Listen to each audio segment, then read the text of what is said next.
আসসালামু আলাইকুম রহমতুল্লাহি ওয়া বারাকাতুহু। আজকে মাদ্রাসার তৃতীয় শ্রেণীর অধ্যায় 12 প্রশ্নমালা 9 44 পৃষ্ঠার ভাগ অঙ্ক চ্যাপ্টারের তো 3 নং প্রশ্নগুলোর সমাধান করব। তো 3 নংয়ে আছে উত্তর দাও। 3-এর ক নম্বর প্রশ্নটি হচ্ছে 30 ভাগ 5 সমান 6। এখানে ভাজ্য কত?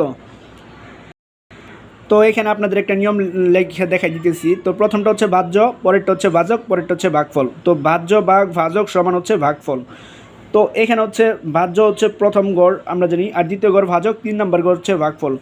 তো প্রথম গড়ে যেহেতু 30 আছে, তো প্রথম গড়টা হচ্ছে ভাজ্য। তো এখানে ভাজ্য কত বলেছে? তো ভাজ্য হচ্ছে 30, কারণ প্রথম গড়ে 30 আছে। 30 এই প্রথম গড়টা হচ্ছে ভাজ্যের গড়, তো ভাজ্য হচ্ছে 30। পরে আছে 60 খ নম্বর প্রশ্নটি 60 ভাগ 6 সমান হচ্ছে 10। এখানে ভাজক কত? তো ভাজক হচ্ছে 2 নাম্বার গড়, তো 2 নাম্বার গড়ে এখানে 6 আছে, তো এটা হচ্ছে ভাজকের গড়। তো এখানে ভাজক হচ্ছে 6, উত্তর 6। এটা হচ্ছে খ নম্বর প্রশ্নটির সমাধান। তো আপনাদের বুঝার সুবিধার্থে উপরে লিখে দিয়েছি ভাজ্য ভাগ ভাজক সমান হচ্ছে ভাগফল।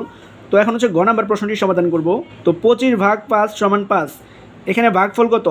ভাগফল হচ্ছে সমানের ডান পাশে যেটা আছে, অর্থাৎ প্রথম, দ্বিতীয়, 3 নাম্বার গড়। তো এখানে হচ্ছে ভাগফল হচ্ছে 5। তো আমরা হচ্ছে এখানে 5 লিখব, কারণ ভাগফলের গড় হচ্ছে 3 নাম্বারটা। তো এটা প্রথম, এটা দ্বিতীয়, আর এটা হচ্ছে 3 নাম্বার। তো 3 নাম্বার গড়ে ছিল 5, তো ভাগফল হচ্ছে 5। তো এখন ঘ নাম্বার প্রশ্নটির সমাধান করব। তো আছে 36 ভাগ 9 সমান হচ্ছে 4। এখানে 4কে কি বলে?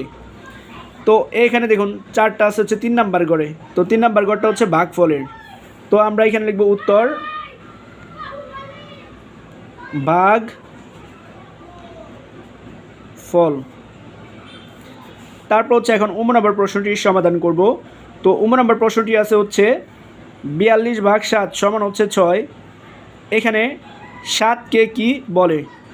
তো 7টা আছে হচ্ছে 2 নাম্বার গড়ে, তো 2 নাম্বার হচ্ছে দেখুন ভাজকের।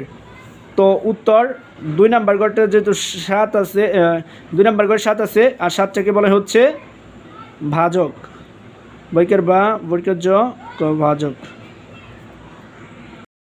এখন হচ্ছে চ নাম্বার প্রশ্নটির সমাধান করব। তো চ নাম্বার প্রশ্নটি হচ্ছে 49 ভাগ 7 সমান হচ্ছে 7। এখানে 49কে কি বলে? উত্তর 49 হচ্ছে প্রথম গড়ে আছে, আর আমরা জানি প্রথম গড়ে হচ্ছে ভাজ্যের গড়। দেখুন, তো এখানে লিখব হচ্ছে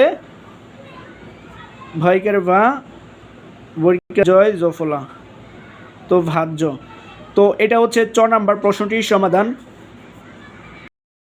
তো প্রশ্ন এবং উত্তরগুলো আবার একটু দেখে নেন।